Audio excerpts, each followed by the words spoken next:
ঠাকুর শ্রীরামকৃষ্ণ বলছেন, কেন অভ্যাসযোগ? ওদেশে ছুতোরদের মেয়েরা চিড়ে বেচে, তারা কত দিক সামলে কাজ করে শুনুন। ঢেঁকির পাট পড়ছে, হাতে ধানগুলি ঠেলে দিচ্ছে, আর এক হাতে ছেলেকে কোলে করে মাই দিচ্ছে। আবার খদ্দের এসেছে, ঢেঁকি এদিকে পড়ছে, আবার খদ্দেরের সঙ্গে কথাও চলছে।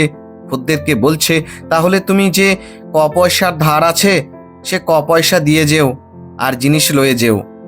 দেখো, ছেলেকে মাই দেওয়া, ঢেঁকি পড়ছে, ধান ঠেলে দেওয়া ও কাঁড়া ধান তোলা, আবার খদ্দেরের সঙ্গে কথা বলা একসঙ্গে করছে।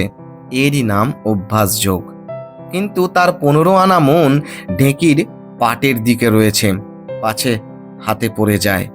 আর এক আনায় ছেলেকে মাই দেওয়া আর খদ্দেরের সঙ্গে কথা কওয়া। তেমনি যারা সংসারে আছে তাদের 15 আনা মন ভগবানে দেওয়া উচিত, না দিলে সর্বনাশ, কালের হাতে পড়তে হবে। আর এক আনায় অন্যান্য কর্ম করো। জ্ঞানের পর সংসারে থাকা যায়, কিন্তু আগে তো জ্ঞান লাভ করতে হবে। সংসার রূপ জলে মনরূপ দুধ রাখলে মিশে যাবে। তাই মনরূপ দুধকে দই পেতে নির্জনে মন্থন করে মাখন তুলে সংসার রূপ জলে রাখতে হয়। তাই প্রথম অবস্থায় মাঝে মাঝে নির্জনে যেতে হয়, সাধনের দরকার।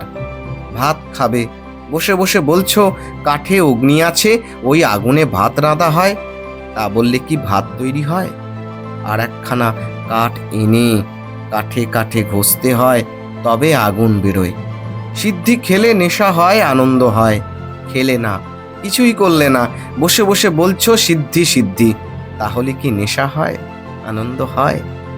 এমনটাই অপূর্ব শিক্ষা দিচ্ছেন ঠাকুর শ্রীরামকৃষ্ণ।